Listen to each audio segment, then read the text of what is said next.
I want to kind of get through what we're talking about through this process, specifically around disruptive innovation. I believe EMS right now is at a very unique inflection point. We're really at a crossroads that is going to define really the future of our profession. We have to be very careful to assume that our traditional ambulance model is what the solution is going to be for our patients tomorrow. But if you either are going to adapt and innovate or protect and preserve, is what we say.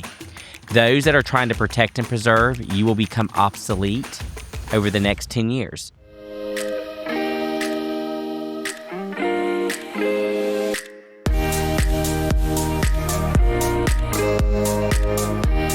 All right, thank you for joining us for another episode here on the Leadership Lab, and I'm ecstatic that I have another guest, and a guest that many of you may know and some may not.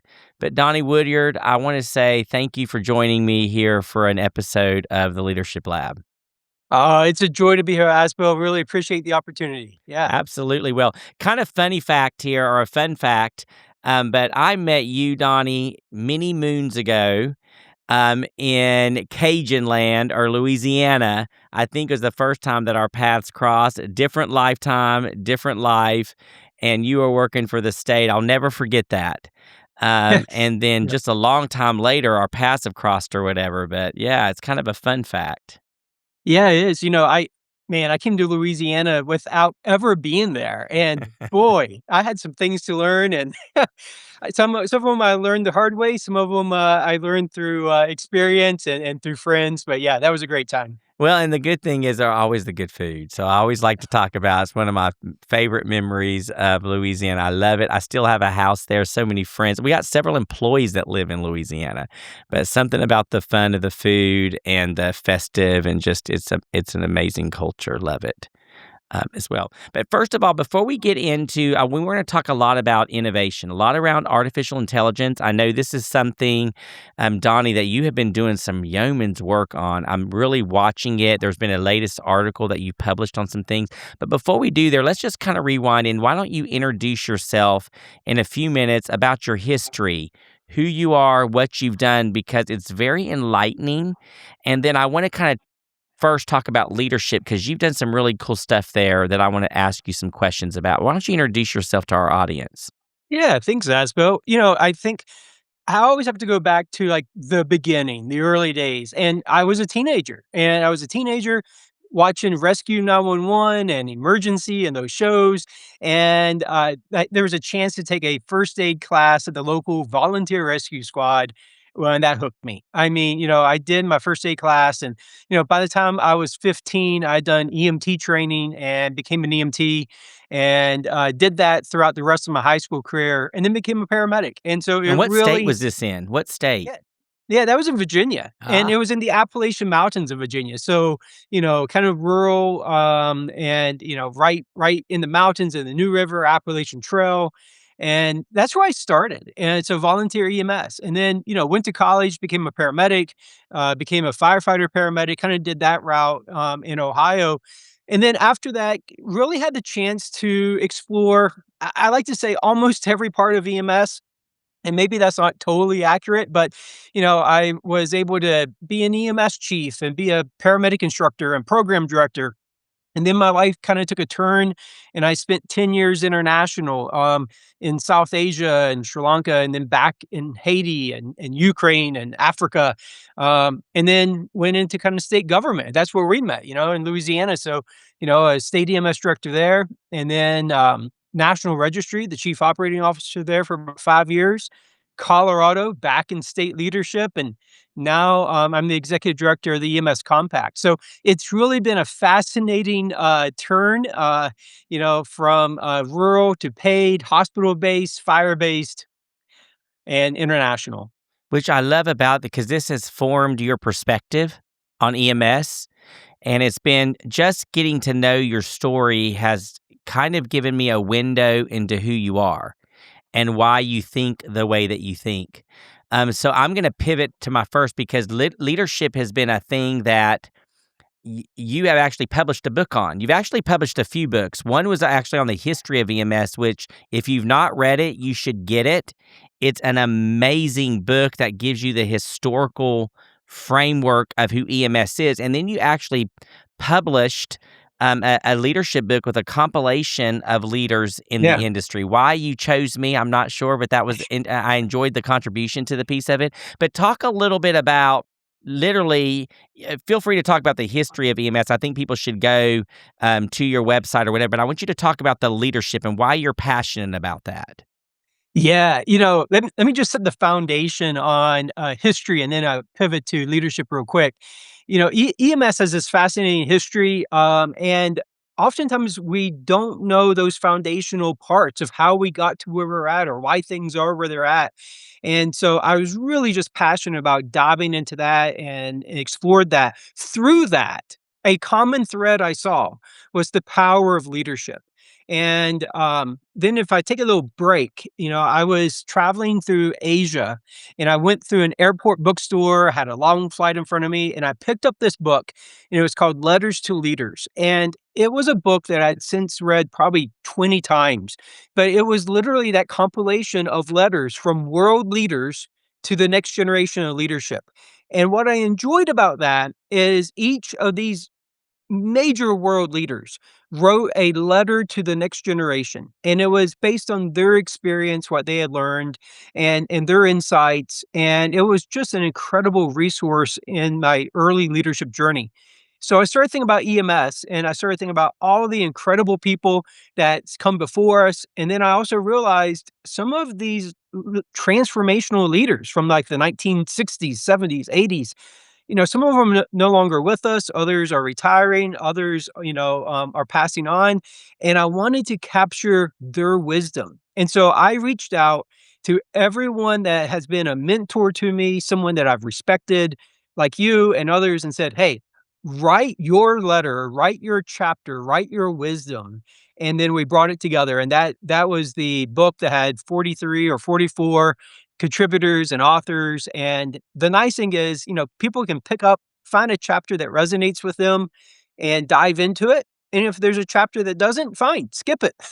Go and find, the next chapter. Well, here's what I like about, as they say, everything rises and falls on leadership. And that is what's happening in healthcare right now. That's what's helping as we identify what you're doing with the EMS Compact, what you've done with the National Registry, what you've done with the states, Donnie, is very indicative at this point that why are we not moving quicker? I know that's been a frustration of several of us that are leading, like we should be moving quicker. Why? Yeah. I always use this same analogy right now is there are some things and talking points we're using that I used 20 years ago. Yeah. And it's like we're recycling them. And why? So it's going to require some disruption. So let's talk about that. With the leadership principles that you're talking about, you actually had letters submitted by EMS leaders to this next generation. You're talking a lot about that. You have dabbled in, and I know your artificial intelligence, I'm going to let you go there because you are doing some phenomenal stuff, doing a lot of keynote speaking around that, encouraging the industry to think outside the box. Some people may not agree with what you're saying, but it is sparking a dialogue. But why is leadership more important? Before we start talking about AI, before we start talking about how that's going to help and support Yeah. healthcare and what it does, leadership to me is a big component. So how are you marrying leadership with what you're doing right now as a disruptor in healthcare as we're starting to work through that construct? Well, I think it goes back to the motivation, the passion. And I believe EMS right now is at a very unique inflection point. We're really at a crossroads, and we're at an important crossroad that is going to define really the future of our profession. And bottom line is, inflection points like this, it rewards leaders and it punishes managers. And it also makes those who remain the same obsolete. And, my passion is for EMS to not only be relevant, but to be leading. I think the fundamental question that we're dealing with this is EMS going to become a fully integrated peer-to-peer partner with medicine and healthcare? Or are we going to drift to being a service provider of transportation in healthcare? And that's really, I think, the inflection point that we're at. Too often, EMS is treated as some type of a response mechanism than a care platform. And I think leadership right now is needed to ensure that we are that care platform. We are medicine, we are healthcare. And I believe the future of EMS is truly not transport. In fact, I think transport's going to be a side part of it. But EMS is going to be mobile healthcare and the orchestration, the delivery of mobile healthcare. Um, I think to, like, rural health right now, Asbel. I mean, we know 82% of the counties here in America are in these ambulance deserts, and that's been well talked about and well published. But the deeper problem is, what are we gonna do with that? How do we as an industry pivot to stop talking about it and actually respond, be part of the solution? Um, the other thing I think about that's holding us back is, because we are the only part of healthcare that I know of that's not fully integrated into the ecosystem, that's harming us. That's harming us as a partner, and we're not able to be recognized as such. I Just a side thought on that, Asbel. Was recently thinking about the patient care experience. I can go see my doctor or get lab work or have an x-ray done, and within minutes, I can see in my mobile phone app my exact notes from the doctor, my test results, the x-ray, what the doctor said about me, what my diagnosis is. If I interact with EMS, the only artifact I get as a patient is a bill. And that is a problem that demands transformational leadership because healthcare moved. Healthcare moved to this radical transparency and integration. EMS has to move with that to remain at the table. And I'm telling you right now, I am taking what you just said, and I'm gonna put that into a short. Because you just made some statements here, and I'm excited, and I'm trying not to cut you off. I'm like, Asbel, let him finish his thought. Let him finish his thought. But I will tell you, 2 days ago, I had a conversation with a healthcare economist, very specific around how do we include EMS into the healthcare continuum. And our issue is, and this is disruptive, and here's why I'm having the conversation with you, because when we put this out there, people are going to be figuring out what the hell are they doing. But I will tell you, we've got to think differently than what we've been thinking. Yes. And the only way we're going to do that is by bringing other individuals in here that are able to discuss with a acumen that is far beyond what many in our industry understand right now. And it means if I want to be like the hospitals are in that system, not just my actions and my words of what you're saying right now, saying, how are we in the healthcare continuum? There's not a transparency. I love the story that you just gave right now. If I see EMS, all I get is the bill. There's not this continuum that's going through the process. The only other way to do that is I've got to bring in the financial side, which is my area that I'm a hospital finance guy or a Yeah. healthcare finance guy, not necessarily the clinician side, and you're marrying those two together. This is where it takes disruption, but we have to think outside the box. We cannot think within the confines of the way that we've historically looked at things over the last 25 years. So your unique perspective of working on the government sector to working National Registry, to working on the compact side of things. And prior to that, you were working in the field. So Yeah. tell me how that has shaped the way that you're evolving now, because you've really bought into the artificial intelligence. You bought into how we could actually see unmanned vehicles transporting patients. I think it's very interesting. I think you're onto something. Yeah. But it's kind of, so some of us are thinking, I cannot imagine that ever being. But I think we're at a stage where that's going Yeah. to be probably a rural function. Tell me how that is beginning to shape how you're beginning to see things differently through all this new technology that's coming on. Yeah, well, let's take the government piece first, and then definitely let's dive into AI and autonomous and all that. But I think the government piece was important because another part of my background was I was the CEO of an ambulance company and a large ambulance company internationally, and so I took that private sector experience as well as my government work. But government work taught me a lot, sometimes painfully, but, it's that policy infrastructure cannot be underestimated. You can have the best technology, the best ideas, but if the regulatory framework does not support it, you're dead in the water. It will not scale. And I've seen firsthand how like state level decisions made in the EMS office, but frequently outside of the state EMS office, really undermines or propels the trajectory of EMS. A good policy decision, I think, can really unlock the potential of EMS at regional, state, national levels. A bad policy decision or an absent policy decision can freeze progress for decades. And so I think that, when we think about that, we can have good ideas, but we have to translate those into action. Something I've learned, boy, I wish I learned this earlier, but it's like a step framework into transitions from a government perspective. And that is, you have to have a strategy. You have to formulate that strategy. You have to think about transitions. And then you have to think about how you're going to execute the E in step, by the way, and then persistence. How do you maintain that? And, each of those steps requires a process. But I think that you have to have that. And then bottom line, EMS has to be at the policy table. You have to be invested. You have to be present.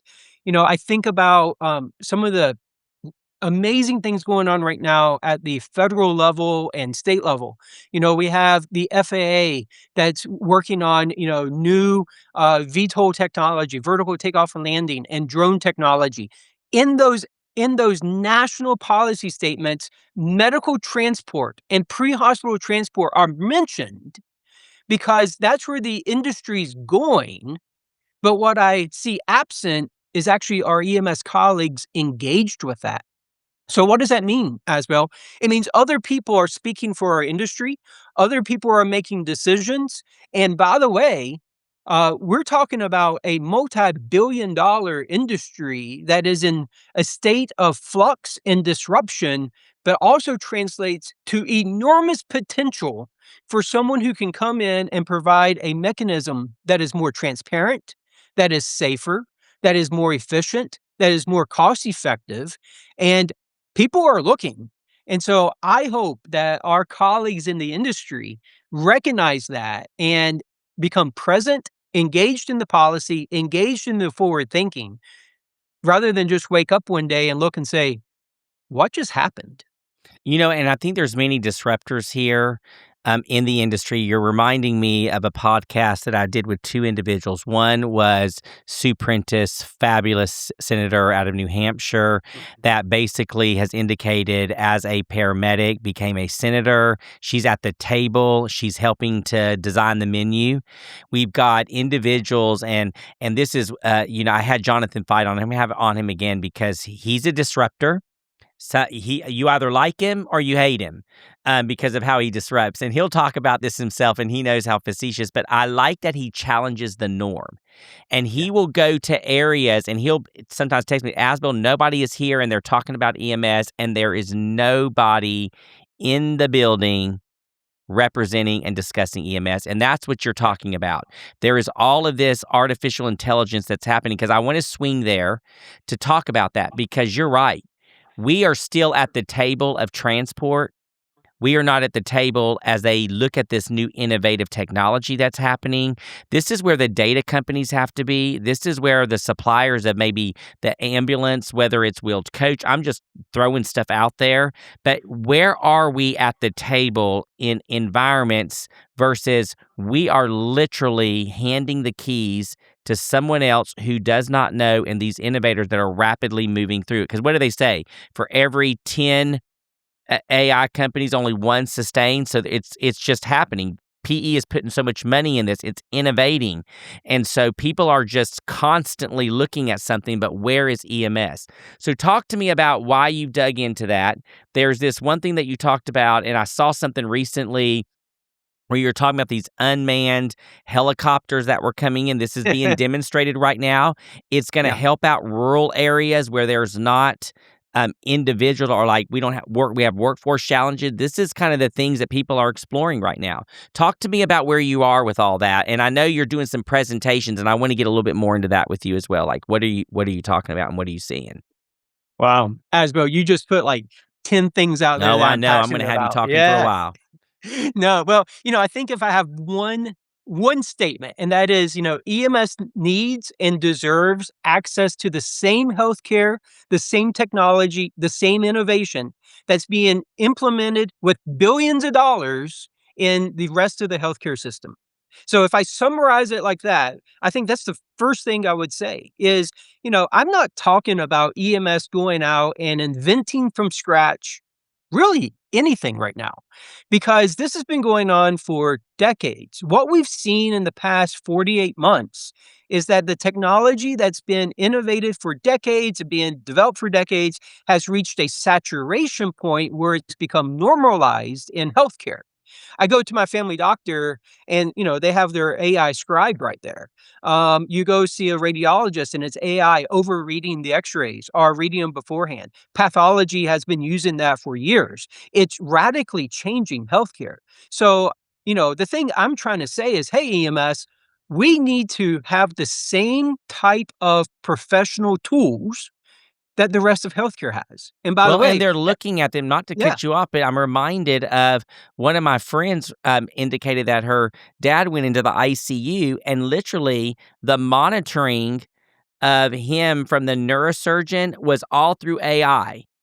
yes. And he would direct someone else, like a PA or one of the nurse practitioners, to go in there, but they were monitoring everything through AI and video, and that's what you're talking. And like, if you think about from remote and what we do, why aren't we employing other things and going after the funding that helps and says, "Wait a minute, there is probably additional funding, but it's not gonna be through an increase in reimbursement to your Medicare fee schedule." Does that make sense? Like, we've gotta be thinking outside the box. Yep. Sorry to interrupt you on that, but now No, we're gonna get excited about as we kinda go back and forth. So, if you had no. talking points, I'm gonna get you off your talking points. Oh, it's all good. It's all good, Asbel. Well, I mean, I think about, what you mentioned there with that example is clinical decision support. And that is this, adjugenic emerging part of AI. And it's actually taking in real-time information. It is looking that information against best standards. And I'm not talking about your free version of ChatGPT or your $20 a month version. No, no, no. One, don't use that for healthcare.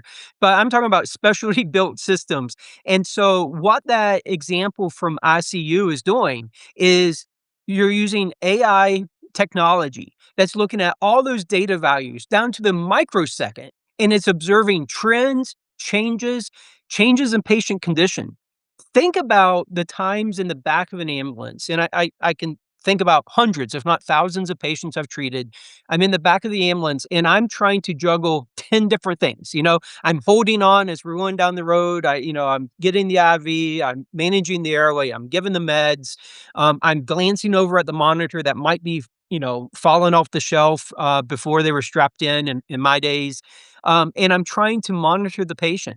Well, AI clinical decision support, augmented with like augmented reality glasses, can alert you as a clinician of, hey, this patient's map just changed. Their vital signs just changed. They're entering a different phase of shock. You missed this. Or, by the way, that vial of medicine that you just grabbed is not what you think it is, because AI can read that, give you a prompt. We have the opportunity to reduce clinical errors, provide better care, make sure that we are not missing things. It can literally be an extra set of 1, 2, or 3 hands in the back of the ambulance for that crew. And that's just the clinical support side. There's a lot of other aspects of AI. This episode is sponsored by Solutions Group Services, healthcare leaders' go-to source for maximizing reimbursement and inspiring innovation. At Solutions Group Services, our technology and consulting expertise help organizations recover millions in hidden revenue without disrupting their workflow. Through our flagship AI-powered tech product, Black Ink, we reveal the dollars stuck in insurance claims and give you the map to get them back. Because for healthcare leaders, they know leaving money on the table isn't an option for their organization. Learn more at solutionsgroup.com and discoverblackink.com. So let's talk about, because as you're talking, I'm hearing, so we might have listeners thinking, that all sounds good, Asbel. I agree with that, but somebody has to fund it. Somebody has to pay for it. The healthcare finance piece of it is kind of what I'm very interested. This is why we're paying attention to those rural health grants, because it's a grant process that has things tied to it, but it will fund stuff that has to be paid in the right now. That's going to help, like this stuff that we're talking about, the technology. So as an industry, as an EMS industry and those that are in the care outside the hospital, you've got to think in different ways outside of the normal way that you get funding.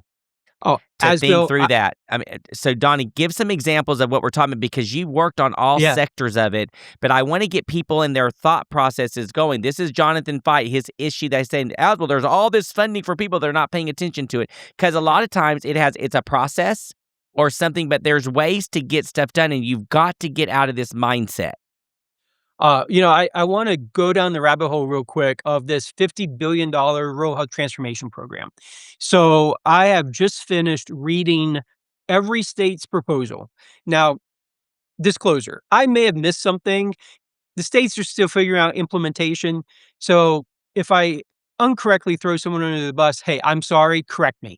But when I read through the proposals that were submitted to the federal government, I found at least 10 states' proposals. I couldn't find EMS even mentioned. EMS is not at the table in at least 10 states and possibly even more. Now, I got to give a shout out to Wyoming. Wyoming's proposal is amazing. 45 to 50% of their proposal is about EMS, and they're being innovative. But there's other states that EMS is not mentioned, or there's states where EMS is mentioned as a byline, like maybe 1% of the funding or 2% of the funding. And Asbel, that is just not acceptable. EMS was included in the top line of that grant in rural health. EMS is the only safety net for our rural healthcare communities. When the hospitals close, when the clinics are not there, when the staffing has to shut the ED, it's the EMS who has transport times that are now 2, 3, 4 times longer. EMS not only has to be there, has to be at the table, but EMS has to leverage that funding to make sure that we are solving things that the funding can solve. And I'll give you one key area. EMS has to have bidirectional integration with every health information exchange in the United States, period. And that is full bidirectional. When that EMS clinician arrives at that patient, you should be able to use, in the very near future, an AI model to verbally ask, hey, I'm with Miss Jones. Summarize Miss Jones' medical history from the health information exchange. She's experiencing chest pain right now. What can you tell me that I, as a paramedic, need to know? That is all possible. The technology is not the issue there. It's integrating it. So, to your point, we have to make sure that we don't miss this opportunity. Round 1 applications are done. But for round 2, we better see EMS represented in every single state proposal. It better be a top line. It better be fully integrated, because that is the safety net of America. So here's what I've seen just in the RHT process as why, with EMS being in the top line and one of a faction, and I know there's a lot of work that a lot of people did. Of course, some people want to take credit for others, but there's a lot of work that a lot of people did to make sure that that happened. And the problem that we learned pretty quickly is people did not have the relationships at the state level to understand how they could participate in there. So when they started seeing EMS in there, generally in some states, they just thought about it in one component because EMS had not been at the table understanding how integrated they could be in the healthcare continuum. And I think that's our biggest problem. Why leadership is so important. It's why I like the thought on leadership. It's why I've really taken the point about leadership, because I'm thinking everything is rising and falling on the way that we're doing in healthcare because we're not leading well. Yeah. Asbel, I got to talk about that point real quick, and it's so important. A lot of people in EMS did a lot of quick advocacy, trying to get at the table and proposals. So when I say EMS is not represented, that's not a jab at our colleagues in necessary EMS leadership, but it goes to a structural problem with how EMS is orchestrated within states. In some states, your EMS director reports to the governor or the cabinet. In other states, it's buried 7, 8, 9, 10 layers deep, and EMS essentially has no voice. And so when these things come through, you can't pivot in a 60-day window to find out how EMS is orchestrated. Part of our solution, I think, has to be making sure that EMS is elevated at the right spot with the right state organization, with the right visibility. State EMS directors are rotating out at 30 to 40% attrition per year nationally. There's a structural problem there we have to address, but we have to address that. That's something that we can control within our industry. We have to make sure that as an industry, we choose to address that. And you know what? I think you're on to something. I know a lot of us have been talking. There's a lot of meetings beginning to happen, thinking there needs to be more national infrastructure given to states that take them from being buried 7 layers deep to those states where they're at a cabinet position with the governor's office. And so they're very integrally involved, which is technically it's a smaller number than those that are buried deep into. And there needs to be Yeah. an infrastructure. There needs to be a design. And so I'm hoping that we get an epiphany. There's a lot of people working, trying to figure out, is there something that can symbiotically put people together that says there's an infrastructure from a national design that can help these 50 states so we're more Yeah. relevant. There's this Yeah. essential services construct that people are talking about. It's not necessarily a funding mechanism to it, but I get the sentiment of why people are doing it. But instead of just one person doing it, how do we talk together as a unified voice? How do we do this and how do we build correctly? Because we are public safety. Even though we don't like it, we still are. We are a part of that public safety continuum, and I don't think we'll ever get around that. And you know why I don't think that? Because the general public, when they call 911, they call it for everything. Whether I'm being robbed, whether my house is on fire, or I have a heart attack, I call 911. You know, Asbel, you said so many things that are important there, but you asked the question, how do we get around that? And I think one of the things as an industry is we have to start defining ourselves by the things we have in common as opposed to our differences. And I think frequently to the nursing profession. Yeah, you become a nurse, and there's a huge difference between being a school nurse, a hospice nurse, an ER nurse, a cardiac thoracic, OR nurse, but they're all nurses. And too often in EMS, we define ourselves by the subunit. We have to make sure we start defining ourselves as the broad umbrella of who we are with a unified voice. The areas of micro differences almost have to be buried to the public. We work those out in private, but we have to make sure that we have a unified voice as a profession and we know who our identity is. I love that, and that's gonna come with leadership. So the more we continue, if we will lead ourselves well, we can lead the industry well. Let me do a few things. I'm going to pivot here as we kind of start moving Yep. into, but I want to kind of understand from Donnie's perspective, and I like to ask these questions. So I'm going to ask some of the last two, but I want you to spend a few minutes with us. Like, Donnie, if you could do anything, Mhm. one or two things in the industry as you move forward. You've been in this along for many years. You've had many hats. Right now, you're working on the EMS Compact. It's when you started to where you are now. It's pretty amazing what's happening there in that realm. What would you say the industry or something that if I could do anything and I could snap my fingers, these are the two things that I would want done in our industry? That's a big question because I have about 50, I know but, you do. That's why I I'm limiting it too. oh, I know. I think the first and we've kinda talked about this already, and that is we have to end the structural isolation of EMS. We have to make sure it's fully integrated into the full healthcare curriculum and continuum. I mean, like, EMS has to be fully integrated. Um, and as I think about that, there are elements squarely in our control. One is we have to look at ourselves and hold ourselves to the standard of being a profession. We have to make sure that we act as a profession. In the past couple of years, some states have implemented like fingerprint background checks for all health professions, and in at least one or two states, EMS got removed from the bill. Like, wow, no, that can't happen. That should never happen. Not only should we not be removed from that bill, we should be advocating that no, we are a profession. We're held to the same standards of integrity and transparency as everyone else. I hate to interrupt you here, but Yeah. that is an amazing point. What we always talk about, we want to be treated like healthcare providers. Yeah. And when all of the healthcare providers have to do finger point checks and a state, you go in there and try to modify yourself out of it, you have just told every legislator, I do not want to be a healthcare provider. Yeah. But yet I want to scream from the rooftops. Don't get me started on that. What a great, and I keep going. Yeah. I think the second thing is we have to really leverage the technology that's being presented to us. And we have to leverage AI. We have to be at the table talking about, this autonomous flight. We mentioned it. We didn't dive into it. We'd love to dive into that a little bit more. But we have Let's to dive think into it about right now. Dive into it. We've got a few minutes. I want to hear about that because I think that's people need to be paying attention. Yeah. Well, let me just start out with this.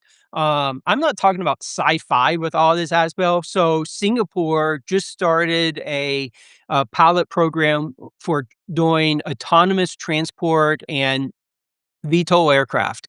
Ohio, just a couple weeks ago, submitted a nearly $1 billion proposal to the federal government to partner with Joby Aviation, which is, by the way, a vertical takeoff and landing air taxi company operational in Dubai, by the way, to actually come into Ohio. And the first part of the proposal was focused on medical delivery. And they're looking at how do you move medical items back and forth. But they're doing that with the aircraft that's moving people back and forth in Dubai. Now, you don't have to be a genius to put those pieces together of where they see the future that's going. And it's that, vertical takeoff and landing. People say, well, we have helicopters. I could talk about that for a long time. Helicopters have served us great for 50 years. They're probably not sustainable at the level that we need them to be in the future. And that's why there's other aircraft coming in. That's why the Department of Defense is investing in VTOL technology. That's going to be a disruptor. Bottom line, and it could be VTOL aircraft. It could be autonomous vehicles like Waymo. And that's going to disrupt healthcare. It's going to intersect with our industry, and it could be AI. The fundamental point of all of that is we have technology coming into our industry at a rate we've not had before that's going to solve problems that we couldn't solve before. Now, we either choose to leverage that technology to solve our problems, or someone outside of our industry is going to use that technology to solve our problems without us. And that is truly what I see is the stakes where we're at. I hope everybody just heard that last take because you're exactly right. Do we want to take the technology, solve our own problems, or are we going to allow somebody else to do that through the process? Yeah. Last thing that I'm going to do before as we end here is what keeps you up at night about healthcare in general, Donnie? Well, I think it's pivoting off of what I just said. And I think about the taxi cab industry in 15 years ago. The taxi industry was king. And this new technology called Uber came out where they said, hey, you're going to use your phone, you're going to use the internet, and we're going to summons a car with a driver. And the taxi industry lost their mind. They advocated against it. They said this is going to be dangerous. You're going to use the internet to get into a car with a stranger. People are going to die.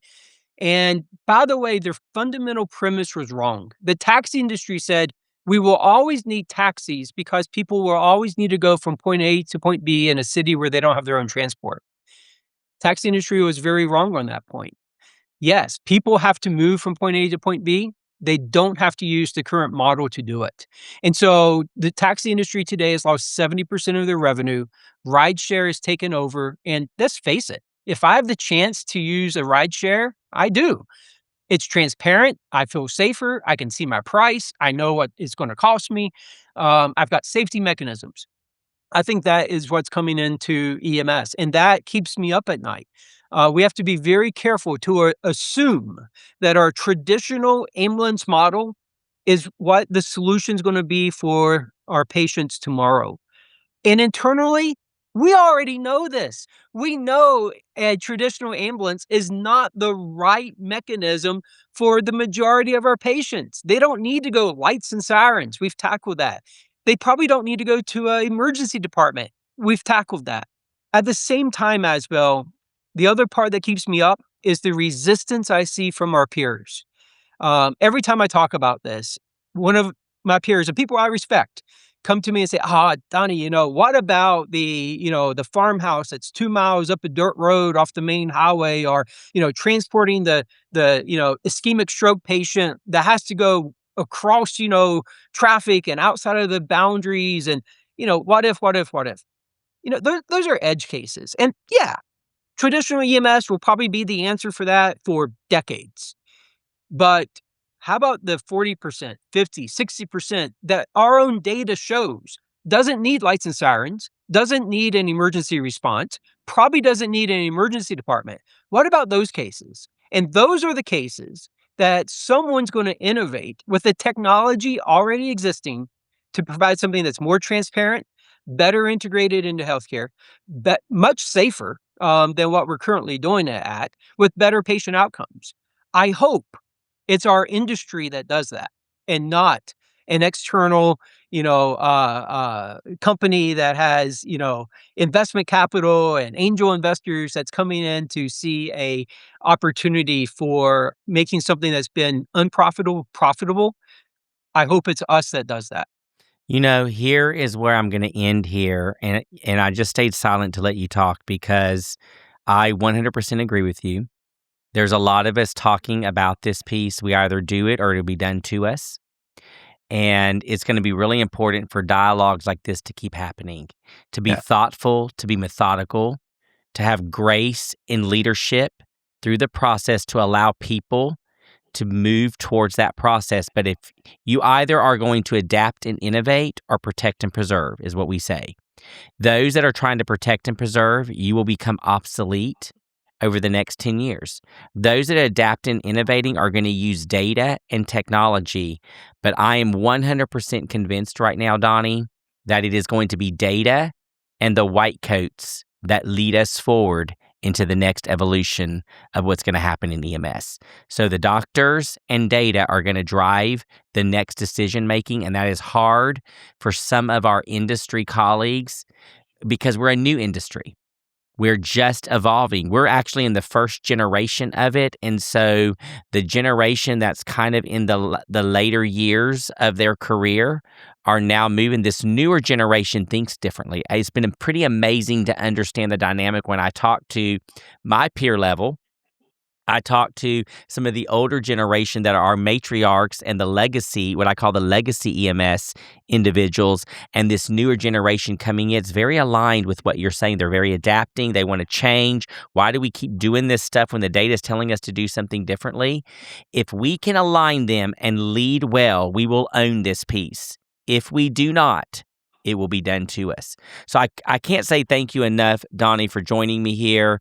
A lot of great stuff here. We're probably going to do something else different because it's going to take disruption. It's going to take people like you to continue to get out there, continue to keep speaking, continue to keep writing books on what we need to be doing and moving forward as an industry. Any last comments? How do they get a copy of your book? Where do they go to do that?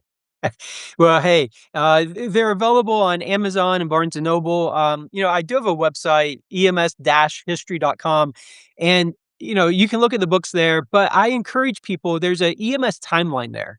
And so I have 10 years of my research with primary source links, and you can go back to the 1800s, and you can scroll through and look at all these things. You're going to be shocked at some of our own history and understanding how we got here today. We don't always have to reinvent the wheel. I just came back from Greece and Rome, and I saw and stood in awe at what they had 2,000 years ago, and then we enter the dark ages. Some of our solutions are like that. Some of our solutions go back to the 1800s, and I think we just have to look and say, how can we go back to some of our origins to make sure we get to where we want to be tomorrow? Wow. Thank you so much, Donnie, for joining me here on the Leadership Lab. It's been an absolute pleasure, Asbel. Thank you for pushing disruptive leadership and all you do.